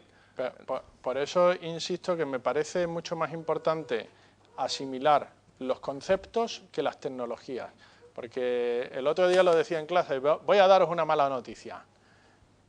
Cuando obtengáis el título, el 25% de las tecnologías que hayáis aprendido, al menos el 25%, ya no estarán en el mercado comercial. Al menos el 25%. Entonces, está bien conocer un poco de tecnología, pero ¿la tecnología es todo lo importante? Pues no, es algo de lo importante. Yo ya sé que yo ya tengo una edad, pero cuando yo era estudiante Linux no existía. Y puedo hacer... yo es que tengo una cierta edad.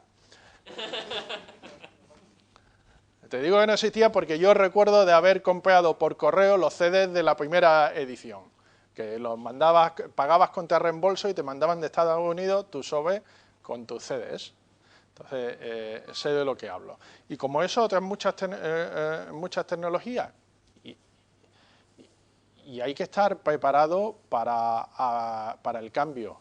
En este mundo el cambio es constante, entonces tenemos que estar preparados para aprender nuevas cosas. Más que ser el super experto en C++ o ser el super experto en Oracle, yo no sé qué.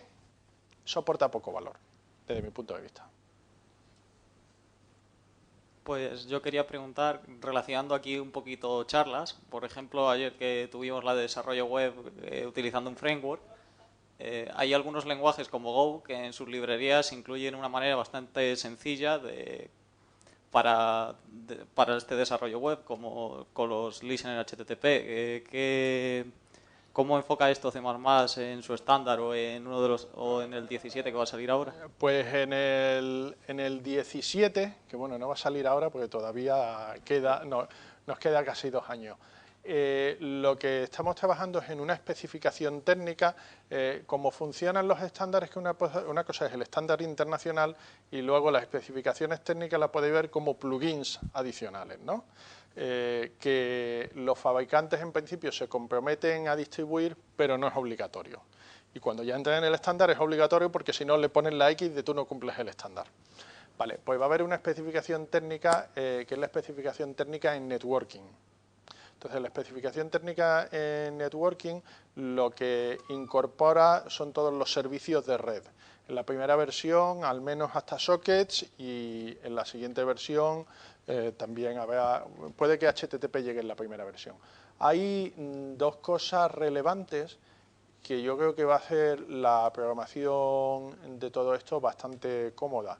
Uno es el soporte de entrada-salida asíncrona y el otro es algo que a los que han hecho cosas en Go les resultará bastante parecido porque vamos a tener corrutinas, que es algo bastante parecido a las gorrutinas de Go, no exactamente igual. Y que hará pues que, por ejemplo, programar un protocolo, que siempre es un infierno, porque cuando programas un protocolo en C, por ejemplo, está todo lleno de callbacks y al final has perdido la traza de dónde está el código, podrás tener todo el protocolo en una única subrutina o en una única función. Entonces, se está trabajando en ello, todavía no lo tenemos. Ahí, si queréis por ponernos en contexto, hay una diferencia para mí relevante entre los lenguajes de programación que tienen detrás un estándar internacional y los lenguajes de programación que tienen detrás un dueño. Entonces, los lenguajes de programación que tienen detrás un dueño, cuando el dueño se le cruza el cable, lo cambian y te fastidias.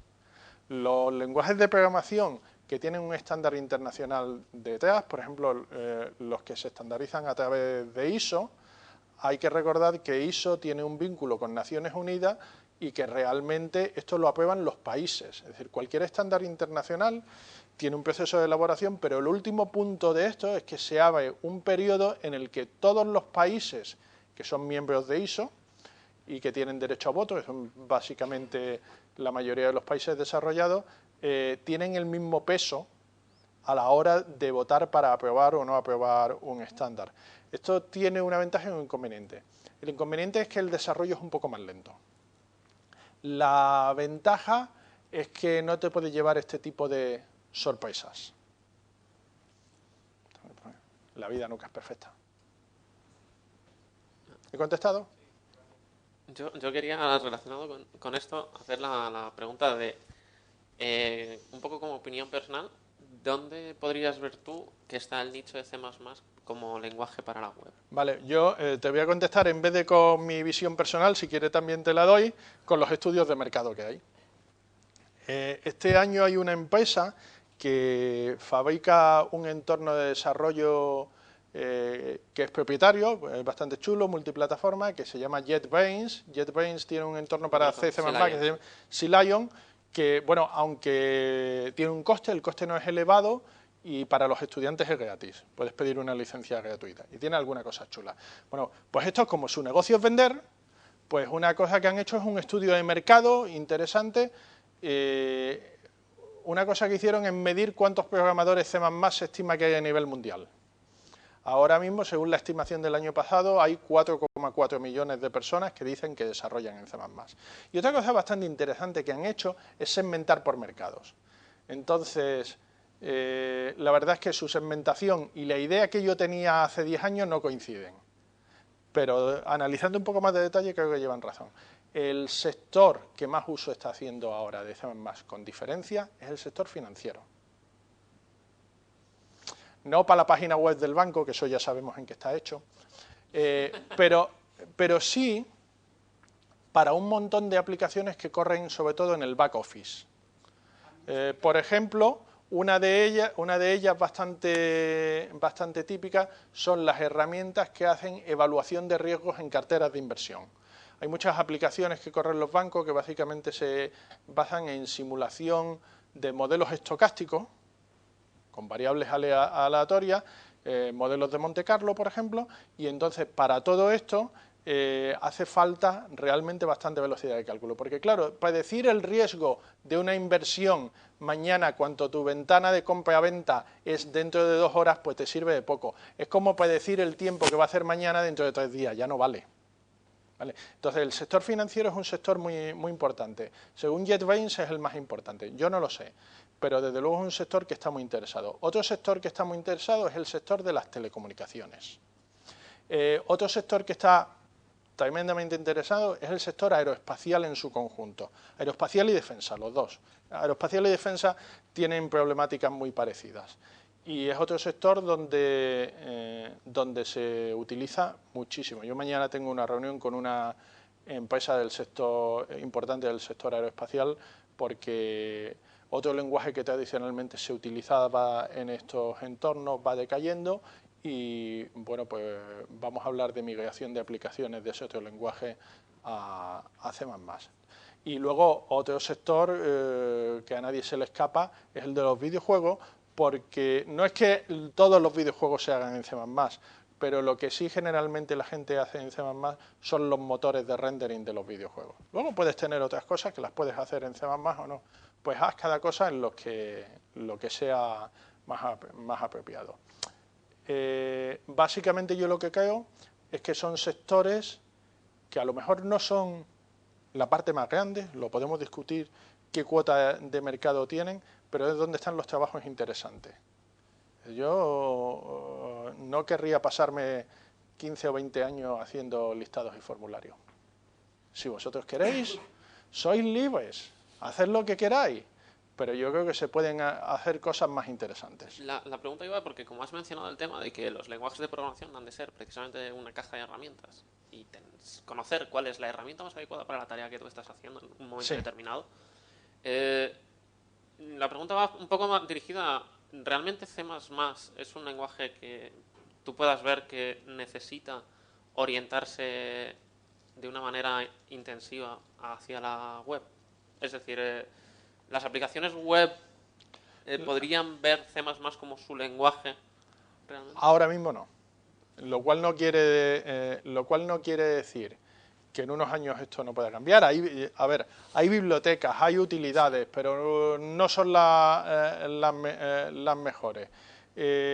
Lo que sí es importante es que lo que sí normalmente acabarás teniendo en C++ en cualquier caso es lo que hay detrás de la interfaz web. Sí, eso sí. Lo de Es decir, querer que levantar hilos reales para hacer tareas. Al final eso lo harás en C++, pero no es su prioridad número uno. Ahora mismo no lo es, lo cual no quiere decir que en el futuro podamos hacer eso, pero tampoco C++ es un lenguaje que tiene esto como voluntad la dominación del mundo. Hay nichos para más lenguajes y lo que sí vemos es que hay sitios para los que el lenguaje se adapta especialmente bien. Y es cuando necesitas rendimiento, cuando necesitas economía de recursos o cuando el coste de la electricidad es importante. El otro día cuando tuvimos las jornadas de C++, un ponente de Telefónica dijo una frase que fue tuiteada y retuiteada, que es: si os importa el planeta, no programéis en Java. Y bueno, pues esto quizás es un poco excesivo, pero lo que sí es cierto es que cuando tú estás construyendo aplicaciones donde el consumo energético es importante, y eso te ocurre, por ejemplo, cuando tienes un móvil o una tablet, ahí es importante, pero también hay aplicaciones que corres en un centro de datos. Es decir, hay una cosa que se está repitiendo mucho en los últimos años: con la electricidad que gastas en un centro de datos, en un centro de proceso de datos en un año, te compras otra vez todas las máquinas. Entonces, pues si esto te preocupa, hay un caso interesante que es el caso de Facebook. Facebook, sabéis que originalmente habían desarrollado todo en PHP y luego se hicieron un traductor para el código que ya tenían, portarlo a C++. ¿Sabéis lo que pasó después? Que pudieron apagar la mitad de los servidores. Eso es pasta, ¿eh? ¿Contesté? ¿Más? Bueno, pues nada, muchas gracias.